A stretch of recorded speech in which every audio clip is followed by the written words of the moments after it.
You are Locked On Mets, your daily New York Mets podcast. Part of the Locked On Podcast Network, your team every day.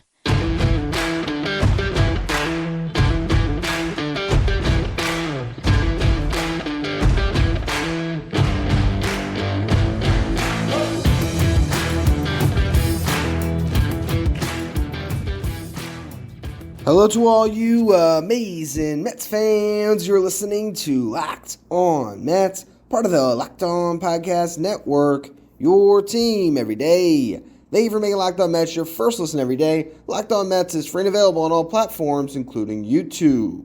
Today's episode is brought to you by BetOnline. BetOnline has you covered this season with more props, odds, and lines than ever before. BetOnline, where the game starts.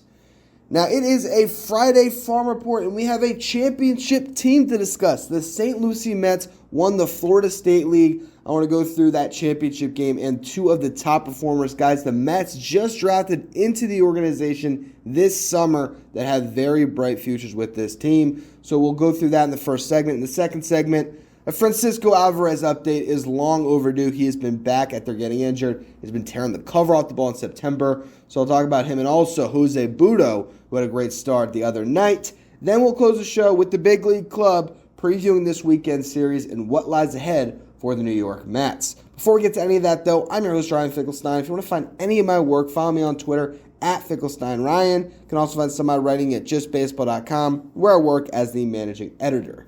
And the Port St. Lucie Mets have been really the team to follow all year, the best in the organization. Them and the Cyclones, the two single-A teams, are the ones that made the playoffs, double-A, triple-A, not great records for those clubs. St. Lucie has been where it's at, though. A lot of promising players that started the year there, like an Alex Ramirez that ended up moving on. And then now you look at some of the draft picks that the Mets just brought into the organization, like Kevin Parada and Blade Tidwell. And they were the guys that helped drive this championship run in the playoffs.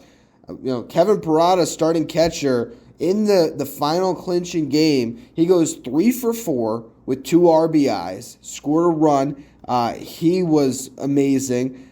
His playoff batting average finished off at a cool .571 with an OPS over 1,200. You have to love that. But Blade Tidwell, I mean, what a performance in that type of a game. And we talked about this a few weeks ago when I was mentioning them advancing to the championship. Maybe that was last week. Probably was last week.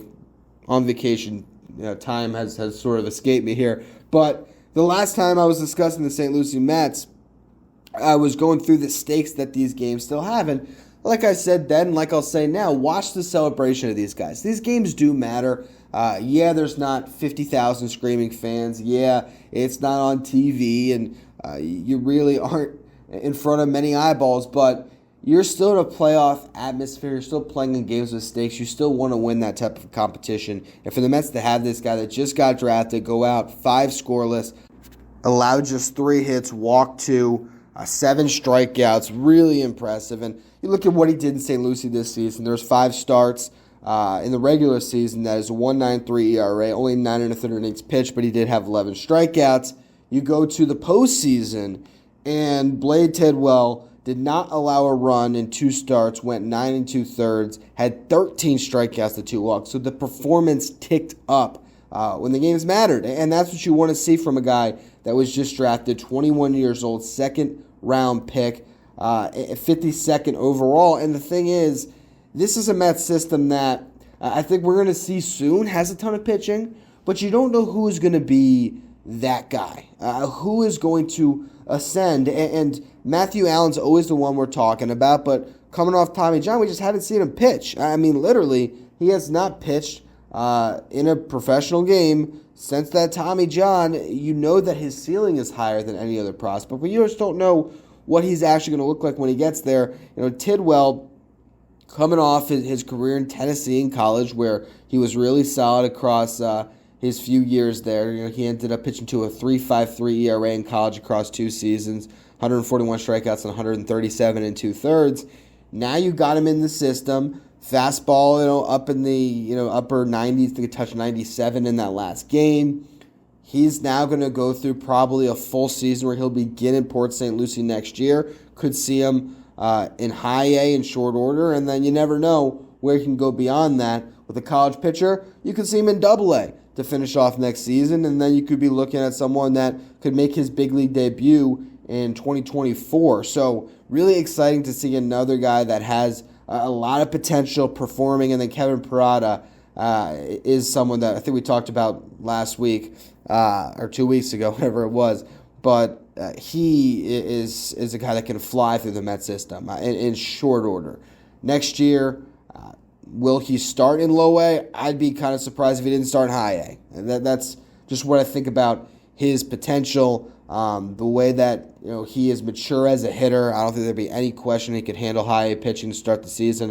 And if you start in high A, no reason he can't finish in double A, and also be looking at a 2024 debut for the Mets. And you'll worry when you get to that point if you have two incredible catchers with Kevin Parada and Francisco Alvarez, an incredible problem that the Mets may have in a year or two.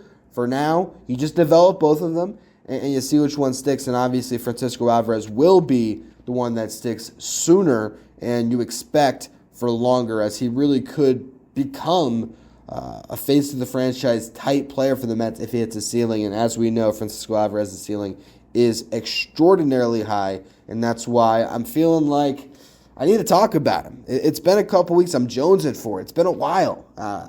We spent so much time this season on Mark Vientos, and then Beatty came up, so he got some love. Alvarez was out with that ankle injury. We just weren't sure when he was going to be back, if he was going to be back. Now he is back, tearing the cover off the ball, so I will go through what he's been doing lately in just a minute. But first, today's episode is brought to you by BetOnline. BetOnline is you covered this season with more props, odds, and lines than ever before. BetOnline is where the game starts. They have your pro and college football betting needs and sports info this season. You can find all the latest football league developments, game matchups, news, and podcasts. They're your continued source for all of your sports wagering information, including live betting, esports, and scores. Again, the fastest and easiest way to check in on all your favorite sports and events, including MLB, MMA, boxing, and golf. Head to the website today or use your mobile device to learn more about the trends in the action. BetOnline, where the game starts.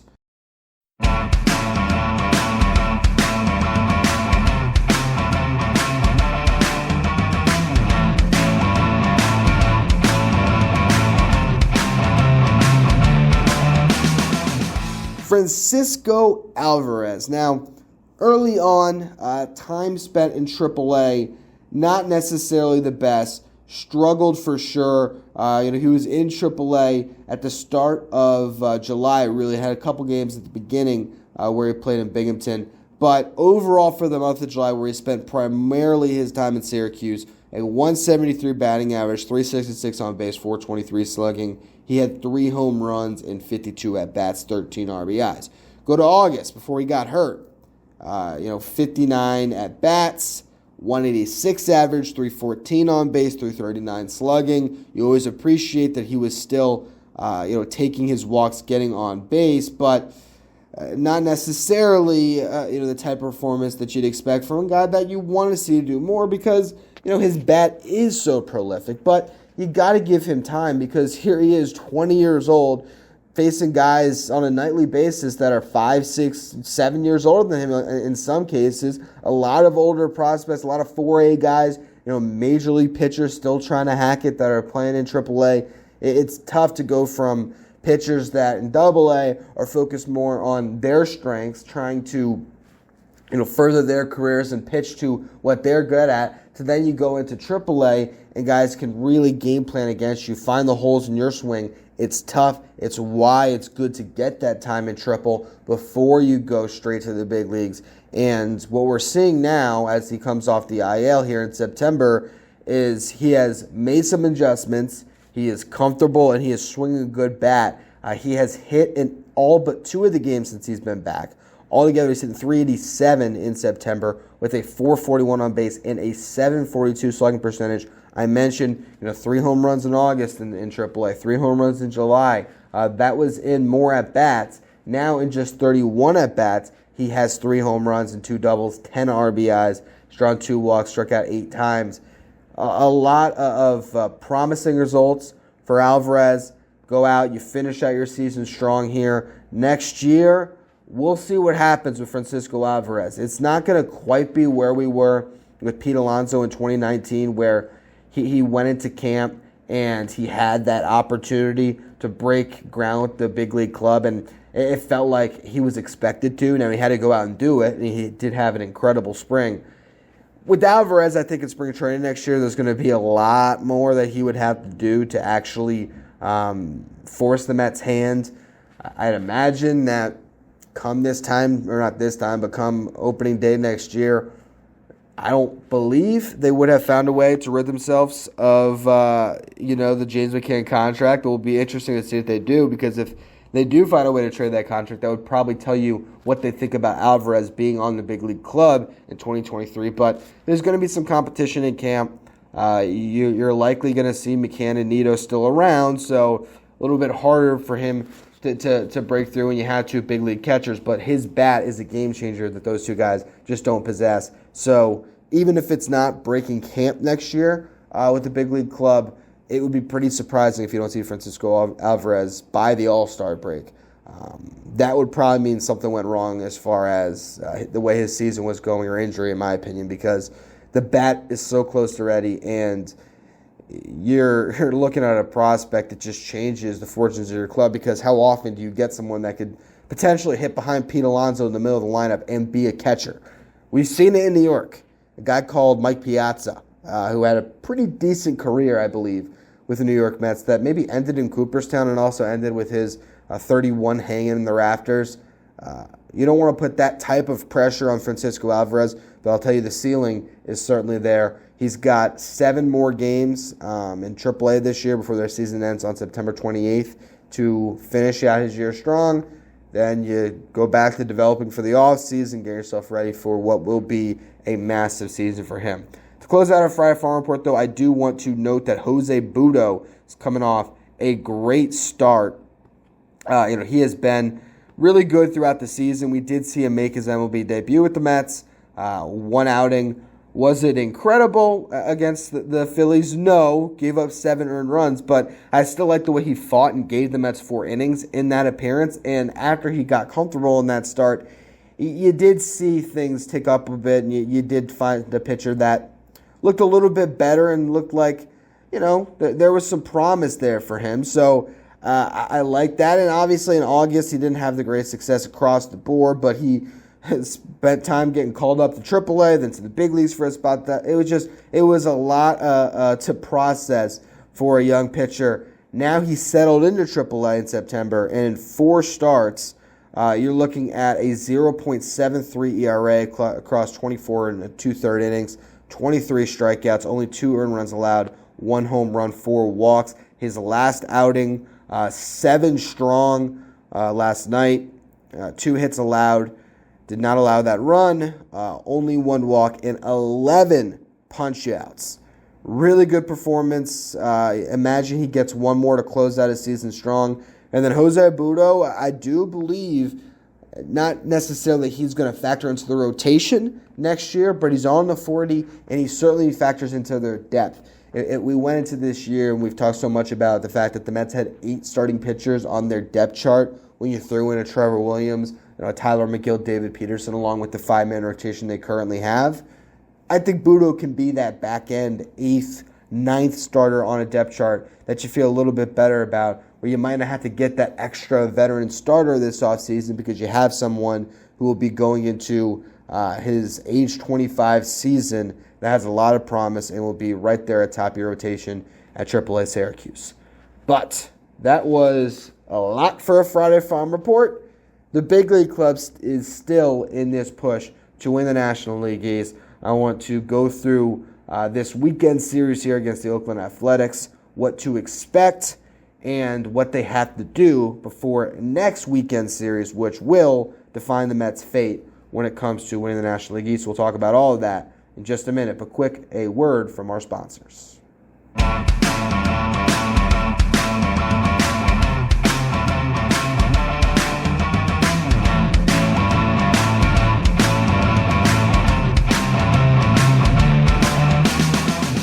The Oakland Athletics are 55-94 this season.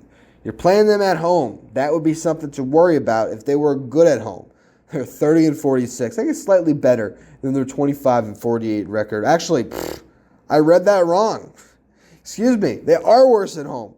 25-48 at home, 30-46 on the road. Not that it matters when your team as bad as Oakland. Look, it's not easy to go to the West Coast, but the Mets had a day off to get ready for this small West Coast swing, and they have a day off to recover from it. I hate to put the pressure on the Mets to go 5-0 before they play the Braves, but I'm going to do just that. The Athletics had not announced the starter yet. Maybe you'll see Adam Oller. I don't even know where he's at. I did it the last time I was going through some stats on, I can't remember the pitcher, but I was looking at, I think it was like the last 2 months. Maybe it was a Shohei Ohtani article I was writing for Just Baseball, where I was looking through American League leaders. Maybe it was George Kirby. I don't know. Bottom line, I was looking at starts since June, and basically the stats indicated that Adam Oller had been the worst pitcher in the American League. So if you face that former Mets farmhand going up against Chris Bassett, the guy he was traded for, that would be a nice confluence of events. But you're not going to face pitching to be worried about. Their lineup's not good. You got Chris Bassett, Jacob deGrom, and Max Scherzer. Must sweep. Go out, sweep this series, and then see where you are. Because the Braves are playing against the Phillies in Philadelphia, and you hope that Philly can maybe split that series. If they could take 2 of those games, you're in a good spot. Because then you go to next week, they get to face the Nationals again, the Braves do. So that's 3 more games that are winnable. And you never know. The Braves could reel off 7 in a row going into that series against the Mets. And if they do, the Mets would have to sweep this series and their 2-game set against the Marlins to continue to be even with them in the division, because the Braves are playing 2 additional games where they can get a half game each time and even this division with the Mets.